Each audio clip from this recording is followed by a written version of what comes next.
What is up, guys? Back in today with another reaction to Baccano, this time with episode 7, I believe.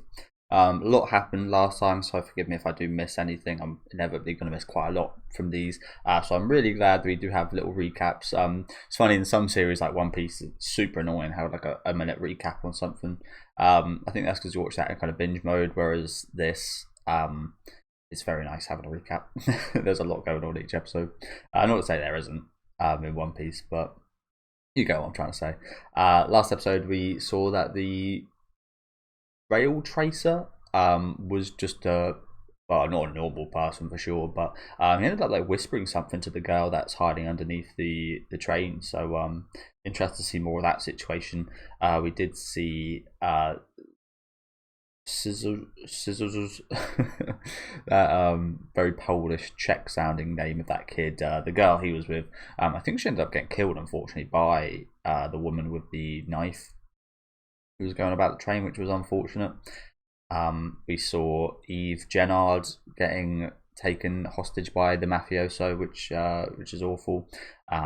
And yeah, all sorts going on. There's probably a lot I missed. I think we saw that Philo guy kind of getting inducted to be not just a mafioso, but a capo at that. So yeah, plenty going on right now. As I said, could very well use the recap. Honestly, it's like I watch 2 episodes a week and they're back to back, so I'll watch episode 8 tomorrow.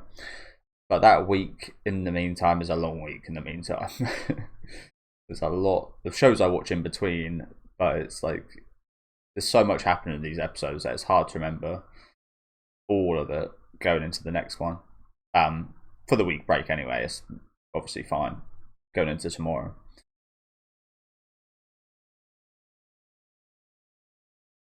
But yeah, again, absolutely loving this show so far. I think it's been awesome.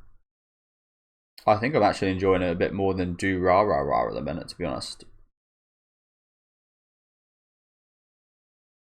Although I do think Do Ra Ra Ra's kind of storyline is a bit easier to follow right off the bat. But I do think I prefer this storyline. The characters as well, I think. But there's a few really awesome characters in Do Ra Ra Ra. I think this one has a higher percentage of characters I really love.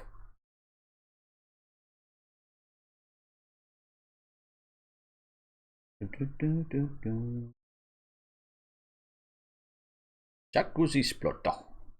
He had an awesome scene. I don't know if it was last episode or the episode before, but he had an awesome scene when he was getting like shaken down by those mafia people, and his crew just come up behind him, blew him up. No preview or recap. Oh, that's a shame. Usually there's like a recap on like one of the characters. Well, I guess not today. Oh yeah, I remember the preview now. So okay, well luckily I don't have to remember too much because I think this whole preview shoot us this 1700s pirate ship. Not sure if it is a pirate ship exactly, but this yeah, this whole situation with the guy we have seen almost nothing of who fought Philo earlier on.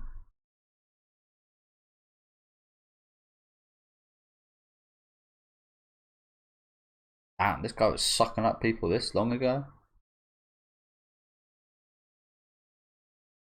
Or maybe it's not him. Everything starts aboard the Advena Abyss.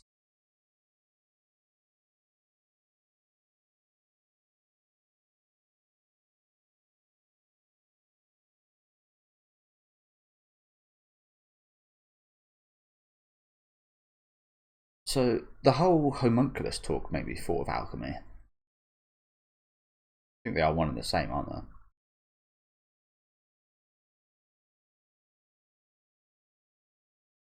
That's supposedly one of the women we've been following is a homunculus.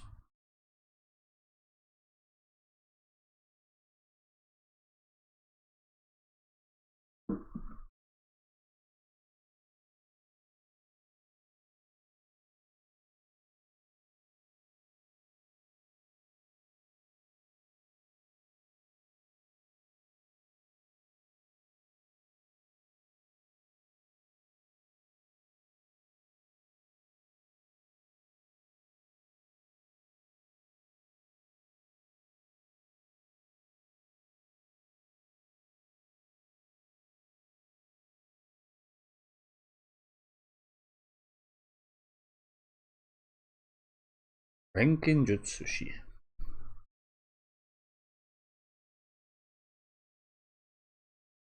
Yeah, it's pretty incredible they discovered all this during the 1700s, and only a select few people have. Like, it's quite amazing that not many people have been kind of imbued in this with this immortality.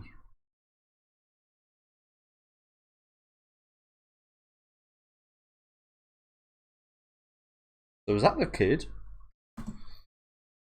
So that I do remember from the preview. Sorry, there's a few characters here that I don't recognise, which may end up being characters from the future. Who knows? This guy's hiding his face at the minute, so he could very well be someone we know. But this kid looks a little bit like a younger version of. I mean, it is just a generic looking kid. Don't get me wrong, but it does look a little bit like a younger version of that kid from the train. Again, CZ something.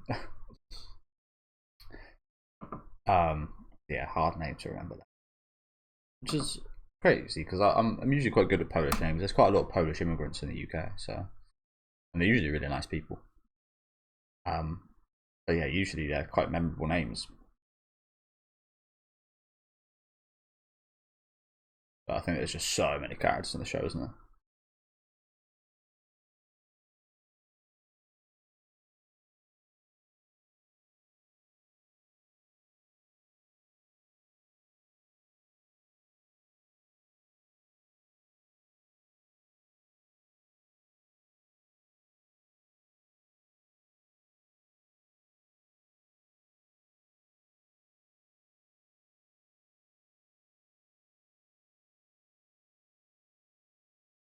So this is Hui. We've heard about this guy, haven't we?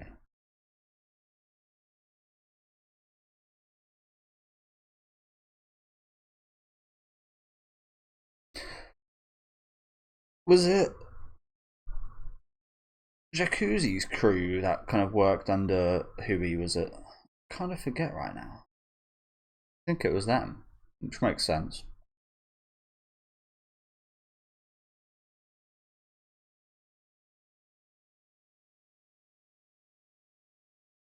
And that guy looks like a pirate.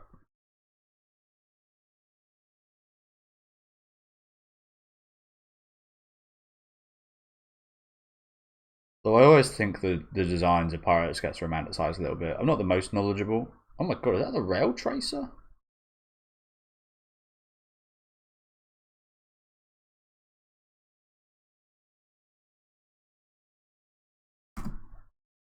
Yeah, I always. I mean, again, I'm not the massive knowledgeable about pirates, but their living conditions and stuff they had to go through. I think they'd always look. I think Pirates of the Caribbean done a pretty good job of making them look pretty nasty. But I think they'd even look even more nastier than even in that movie.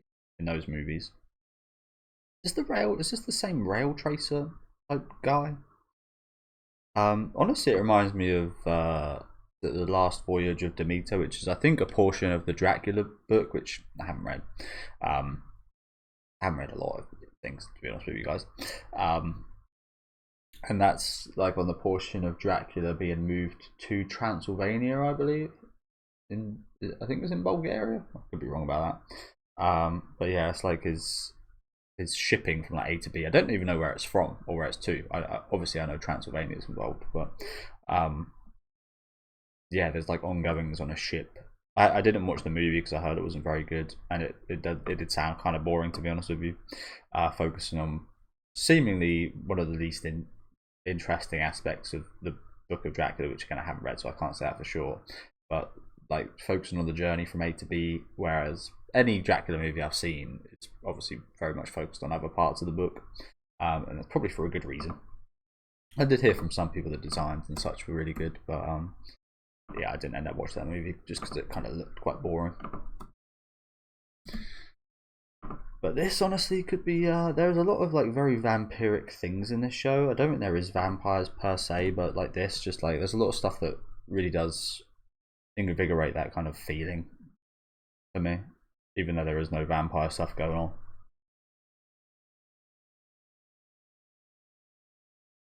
There's that dude I was talking about who fought Philo.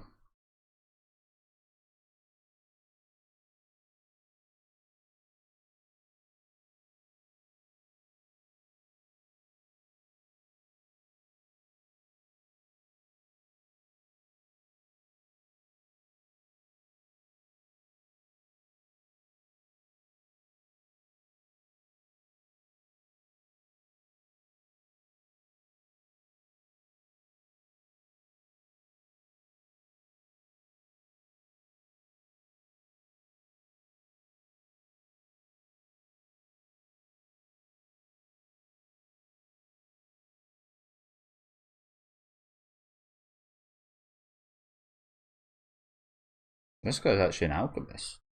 He and the Caesar, whatever his name is, are the only people I actually recognise. It's a little bit surprising from all of the people here.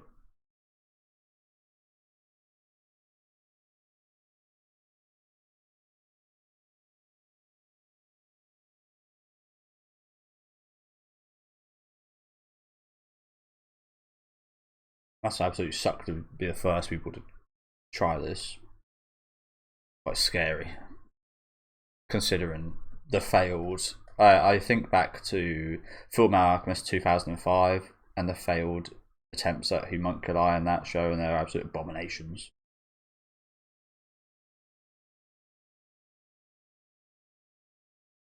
Rail Tracer!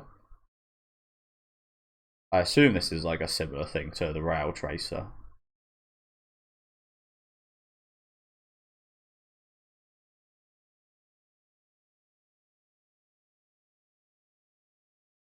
Gonna leave the woman on her own?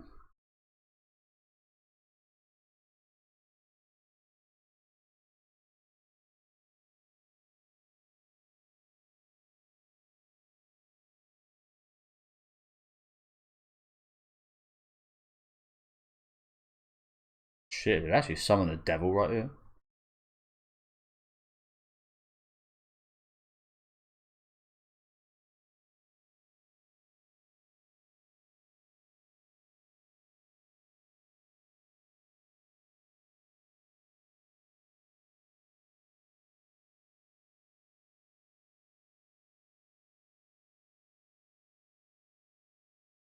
You alone.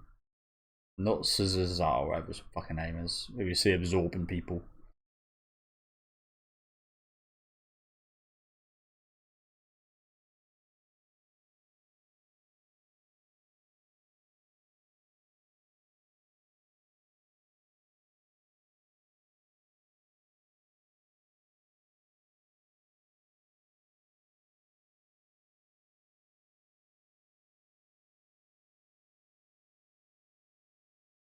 Well, how can you say that? How would you ever know? Just standing there doing nothing.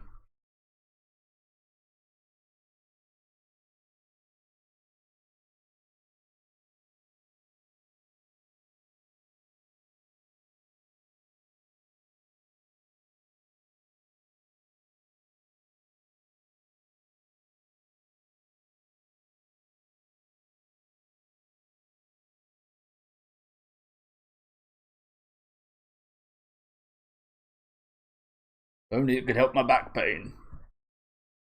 Oh, here we go.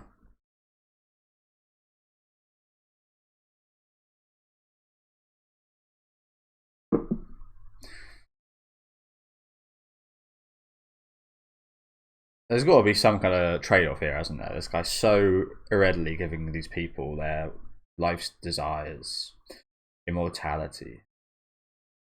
Like, does he get their souls or something when it's done? Something like that. So that guy does look a bit like Philo. Maybe that's why he likes Philo quite a bit, seemingly. I'm kind of surprised she drank it, to be honest. I guess that's social pressure right there. Would you guys drink this? I think I probably would. I'd like to think I wouldn't, but I probably would.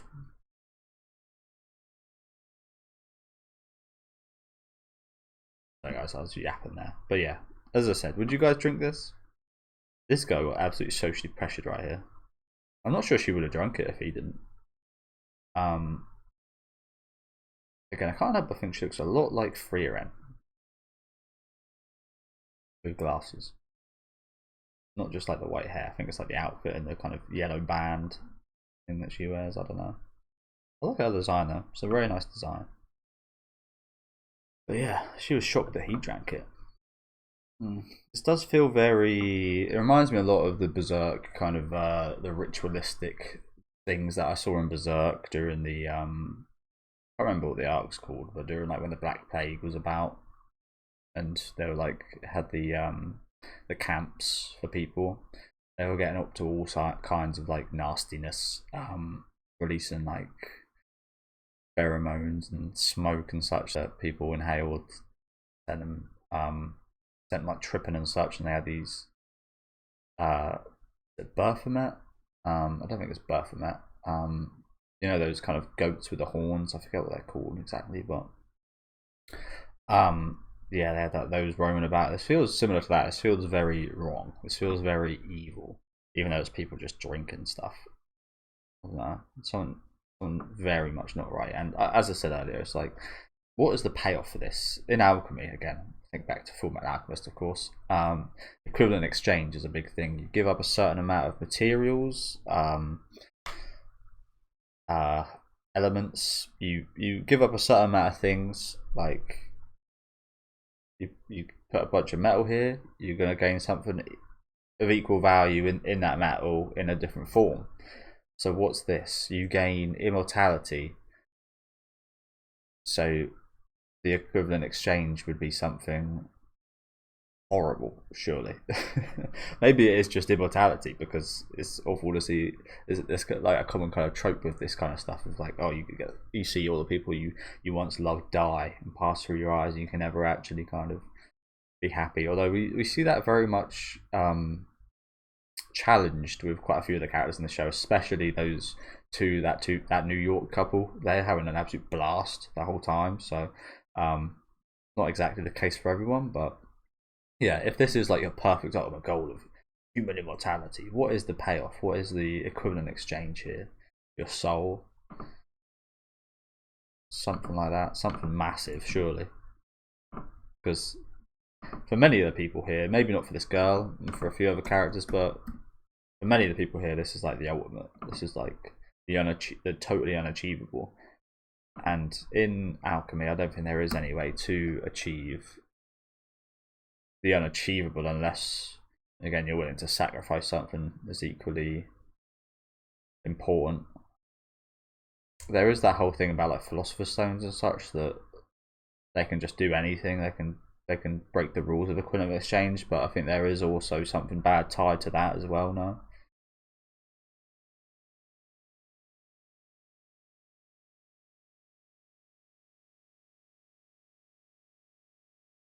Okay, so any of these guys can suck up anybody. So that's kind of like the down.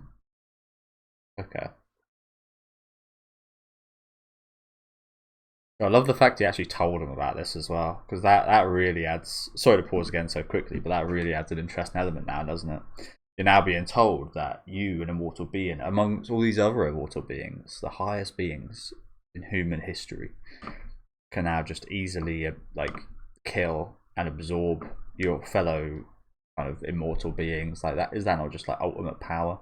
It seems like that Scissor guy very much takes to this, doesn't he? So yeah, it kind of is, as I said. I did mention this in the last few episodes, didn't I? It did kind of feel like it would be way too overpowered just to be sucking up everybody and gaining everybody's memories. So it is purely other people that have also taken this elixir. I did think that would be the case. Maybe that's something that subconsciously came to me from something I've seen somewhere, but I just felt like it would be the case. And yeah, this guy seemingly gets straight to it, sucking up people. Probably explains why we don't see many of these people in the future as well. So I do just want to go through this again quickly. Apologies, guys. These are some important rules we're going through right now. So, what if you grow tired of immortality? You can just say, "Suck me up." But then you gain the memories of why that guy wanted to be sucked up in the first place and wanted to grow past his immortality. So that would kind of suck. So yeah, you can get out of this, which is good. But as I kind of said a minute ago, you'd probably go straight to hell, and your soul would be kind of taken by the devil, right? Like that's the probably the ultimate trade-off for doing this. Do not hesitate to go to one of your friends and have them devour you. And when I say devour, I do not mean by mouth. To the right hand above their head, which is something like awfully dangerous as well. Like the kid, for example, what I'm thinking about. What if one of his parents just like rub his head like good boy, and then you end up sucking up your son? there's a big danger of that happening, right? Just like by accident. Be forgetting in like 20, 30 years. So he wouldn't be a boy by then, but he'd still look like one. He'd still probably want to do that.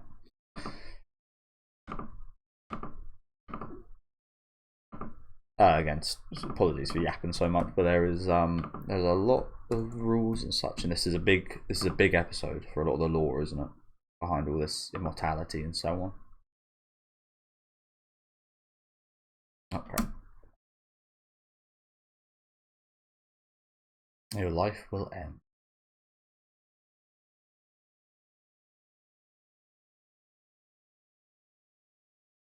And knowledge and experience.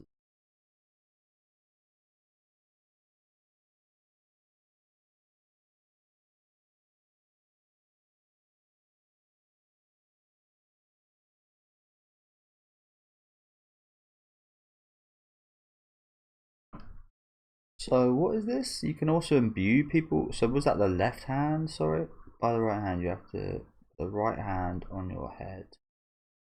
Place your. What's this mean then? So you devour people by putting your right hand on their head, but you can also give people knowledge by put. I would assume it'd be your left hand, not the devouring hand, but I guess it's the same hand.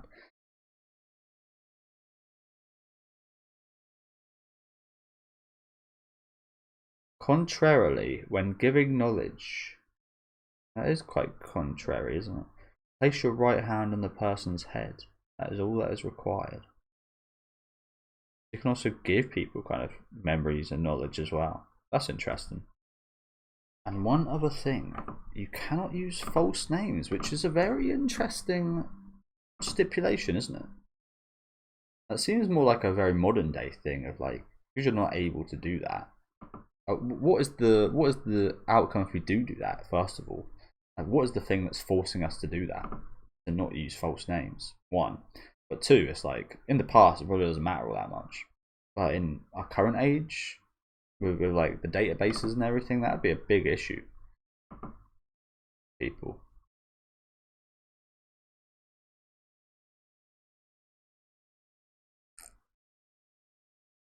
I wonder what that is about though.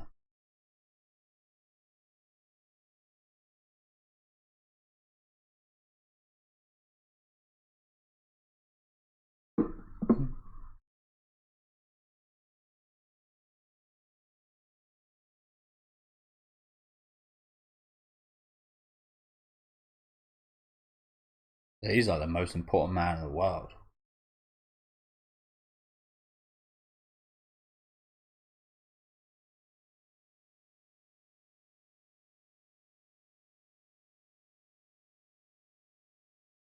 So that puts a big target on his back now. And he's still alive, I think. If not him, then at least a descendant of his. Yeah, I agree with him as well, but like I said, that people are going to be desperate for this. And again, it does remind me quite a lot of Midnight Mass. It's a very good TV series. You should check out if you haven't watched it. Covers something very similar to this.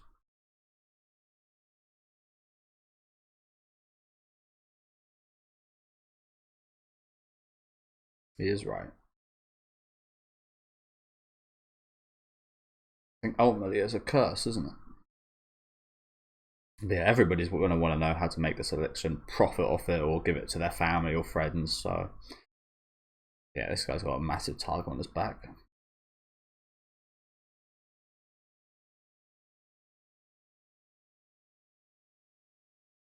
And seemingly, this Sizzler guy does end up consuming him. So that is a descending of Mises we actually see in the future. They have got slightly different coloured hair, I think. Not that means an awful lot. So it's actually just that kid and Cesar that we do see in the future. Potentially this Miser guy, but again, I think it's more accurate that it's probably a descending of his. And we have heard of this Huey as well, we haven't seen him though. in the current timeline.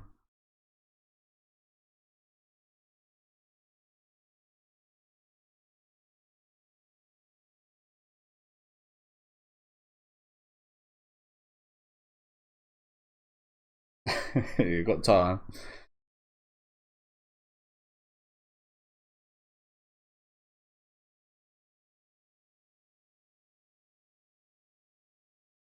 All it takes right now is just someone to just go like that.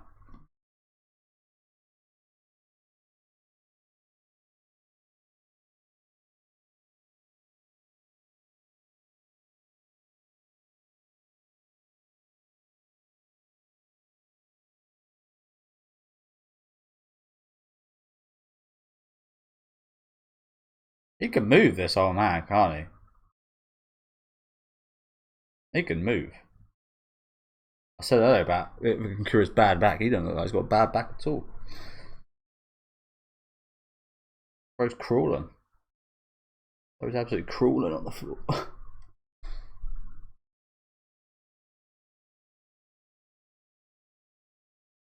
Oh, you should have done that.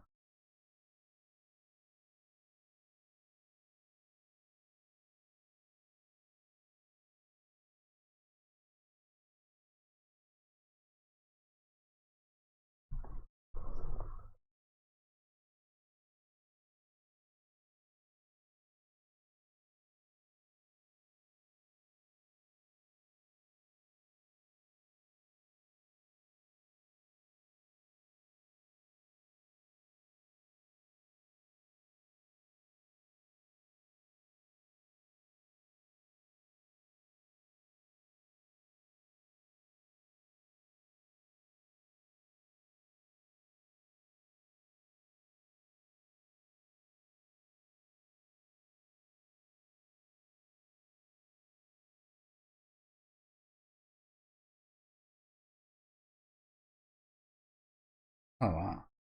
So perhaps Miser doesn't get devoured. Perhaps this kid does.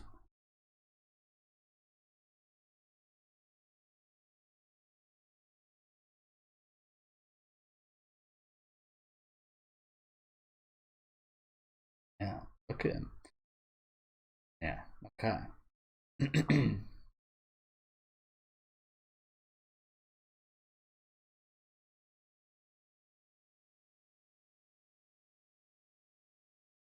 There's the see that one a lot. I forget what it's called right now. But that snake in the back there. Ouroboros. That's the one.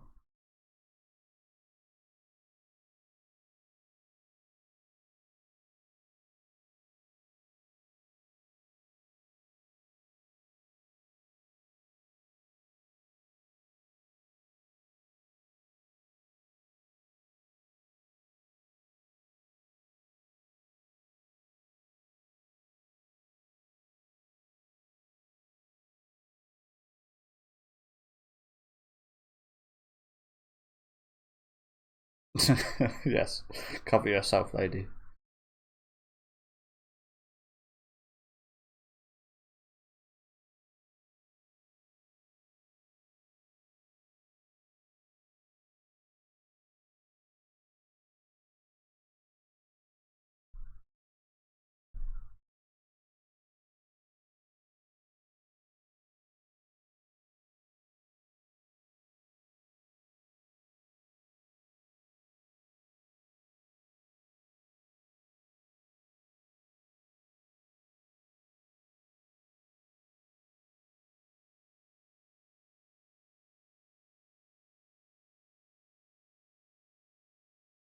How could you? How would your mind deal with all these other memories being imbued into it? Is an interesting question I have.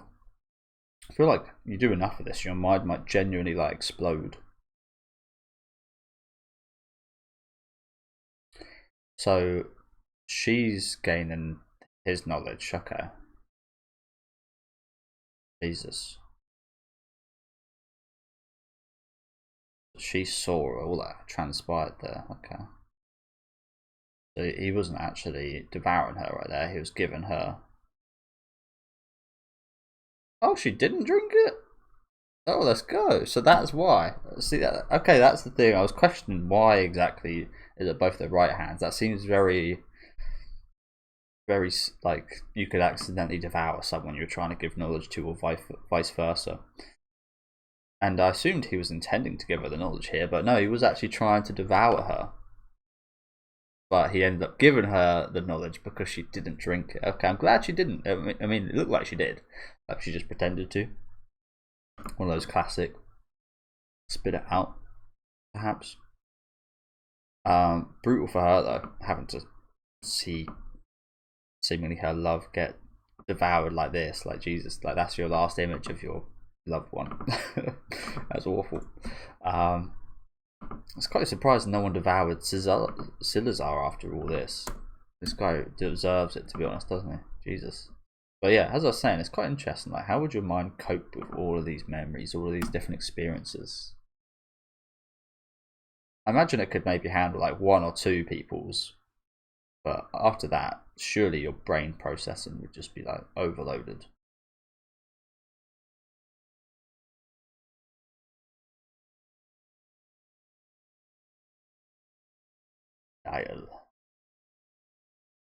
I've seen a guy very eerily similar to this guy called Nile somewhere else. I can't quite put a name to it. Nile Ranger, perhaps the ex Scottish Championship player.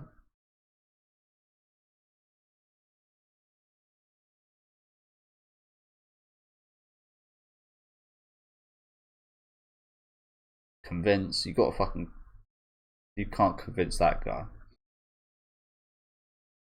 How it is. Fucking got to devour that guy. That guy's a menace. There was always going to be one with this type of stuff, wasn't there? Though.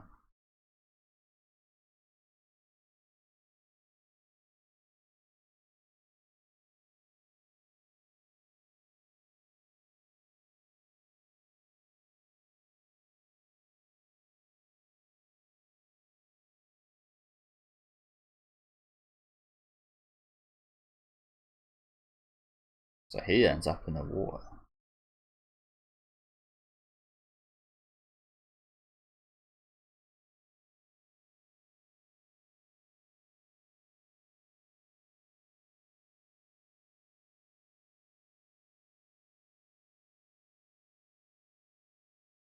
Yeah.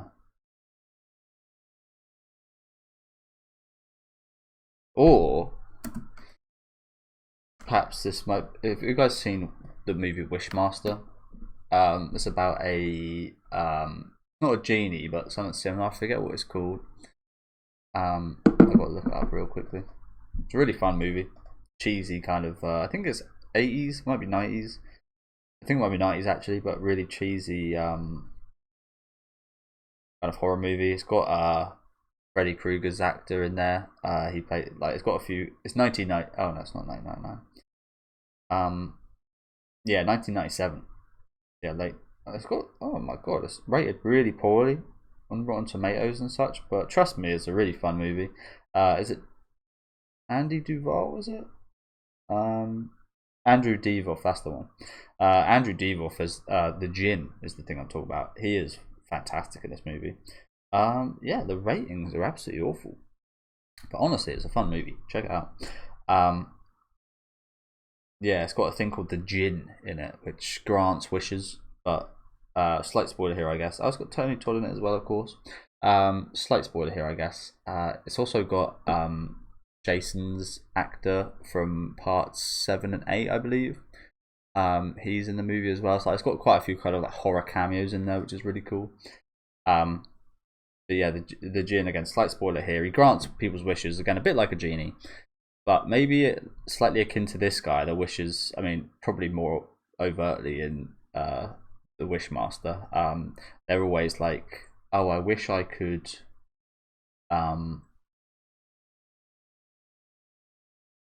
Think of like an example here. Like, I wish I could be the richest man in the world, and he'd be like, yes. And what he'd do is he'd drop like 20 tons of gold on you and kill you. and like there'd always be some like mechanism in your wish to kill you, and sometimes it does like stretch it a little bit. It's like, can you interpret it as that to kill someone? No, not really. But it's really fun, as you can tell by the premise. So yeah, this kind of seems like in that kind of manner of like a kind of pretending to be a nice wish, pretending to grant someone's kind of wishes and so on, but actually just fucking them over majorly.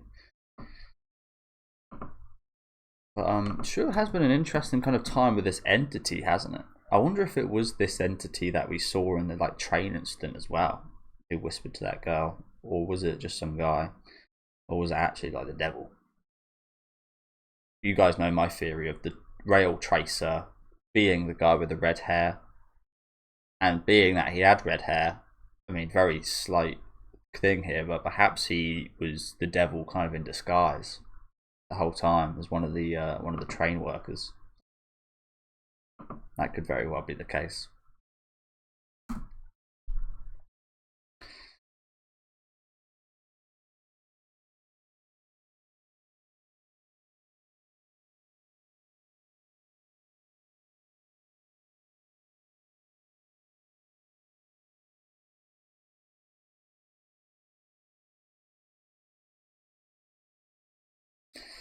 Was his wish to swim? I wonder what his wish was.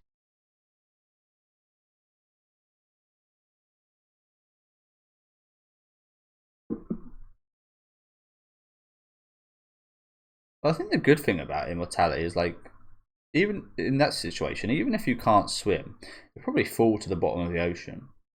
But there is a chance for you to just like to get out, right? Like it's not like you're not just stuck in the middle of the ocean. It might take 100 years, 200, 300, however long, but you're not actually completely fucked, I don't think, if you can't swim and you get dropped in the middle of like the Atlantic Ocean. Maybe. But I feel like in 100 years trying to get out, this should be very possible, even if you can't overtly swim.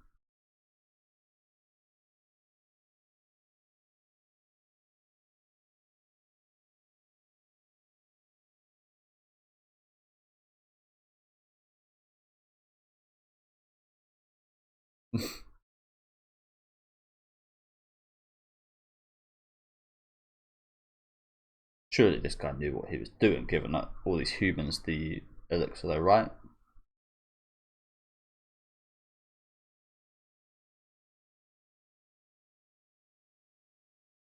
Hmm.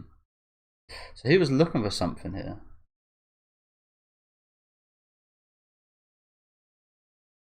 Yeah.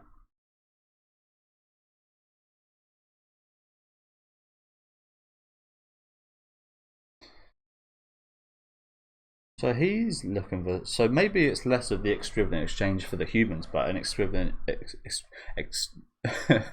equivalent exchange in terms of I give you elixir, you give me what I'm looking for, which we don't know what this devil guy's looking for. So that is Miser, the same Miser in the future. Okay.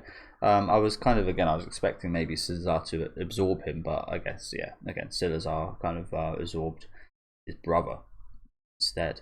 I did think he had darker hair, but maybe it's just because he's wearing this hat the whole time. It looks a bit darker. And Philo certainly does look like his younger brother, doesn't he? So you can tell why he probably likes him so much. And I imagine Miser made him immortal.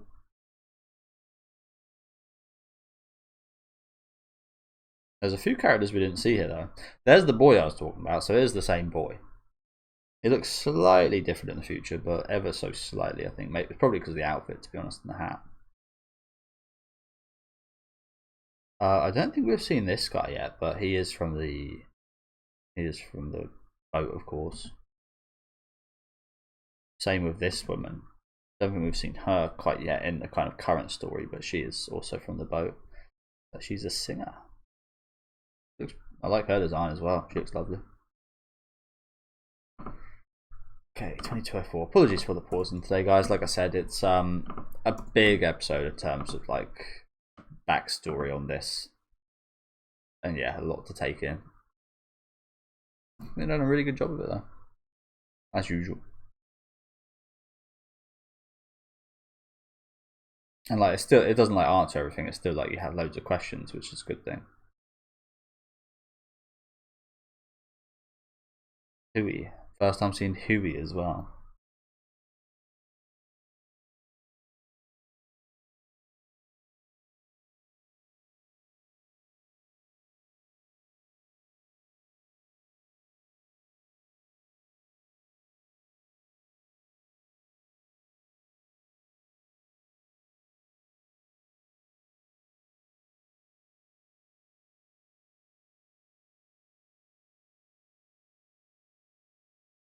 So is this that blonde guy from the boat who made a deal, another deal with the devil?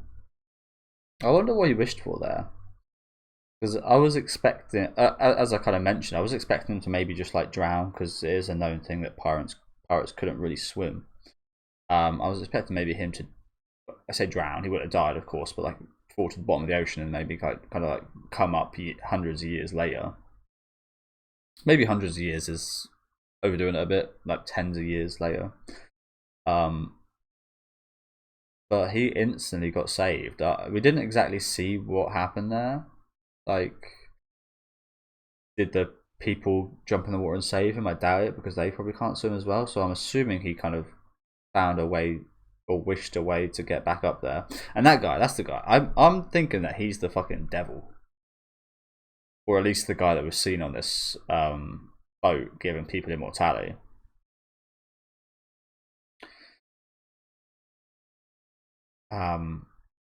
Yeah, his wish probably had something to do with him kind of being saved there. So I don't know. Like I said, still, like, as much as it's answered quite a lot of interesting things, it still brought up some very interesting questions as well.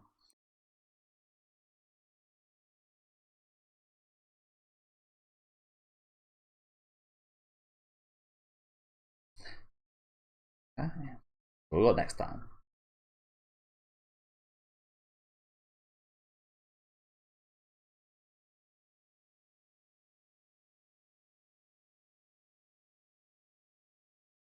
Oh god. There's that creature. Where is that creature in that shot? Where is that? That's not the train, is it? That looks like it's like on the ground. Maybe it is the train. Maybe it's like a long passage of the train or something. Yeah. Looks like we've got a bit more of Isaac and Maria next time, which is always appreciated. I like those two a lot.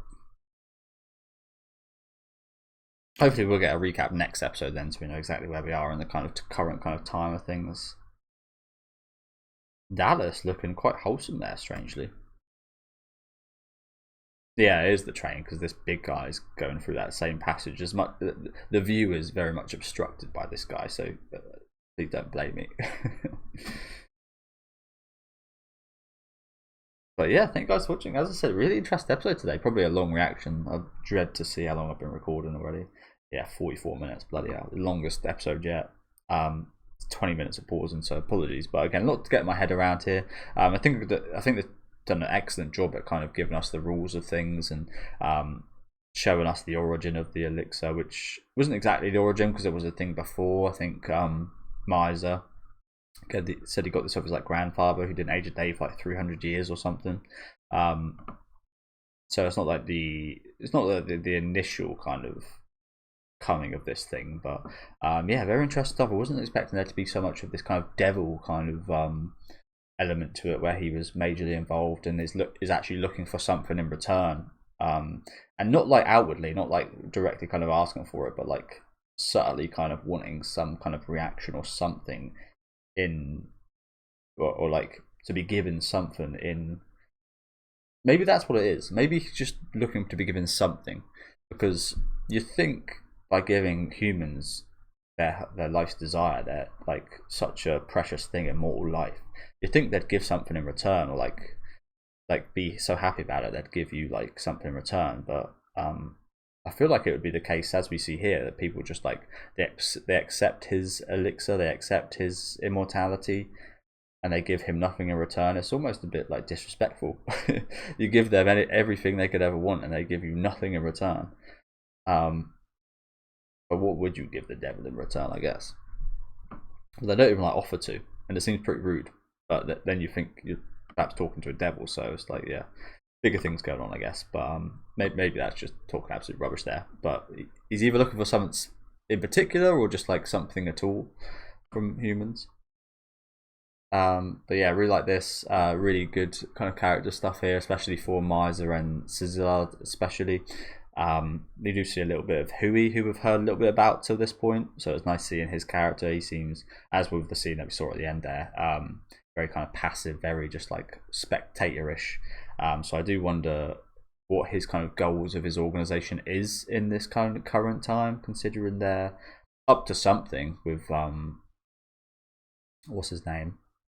I think the people that are part of his crew is the Jacuzzi and those lots. So yeah, they're up to something. Maybe they're up to something is just kind of going against Cesar or whatever his name is. So yeah, again, lots of interesting stuff here. Lots of interesting stuff. Very much looking forward to seeing more of this devil figure as well, hopefully, as we go forward. But again, my theory's kind of changed around this guy. As I said that this guy's the rail tracer. Perhaps this guy is also that guy we've seen in the past, and because of the hair color, perhaps he's also the devil guy, the kind of human form of the devil guy that we've been seeing. I think I wouldn't say I'm spot on with it, but I'm pretty confident that's the case. As much as I've got absolutely nothing much really telling me that, just pure instinct. But yeah, do let me know what you guys thought about this episode in the comment section. Again, apologies for how long this reaction is. Leave a like on the video if you guys would like, and subscribe to the channel if you want to keep up to date. And I'll see you next time with episode 8.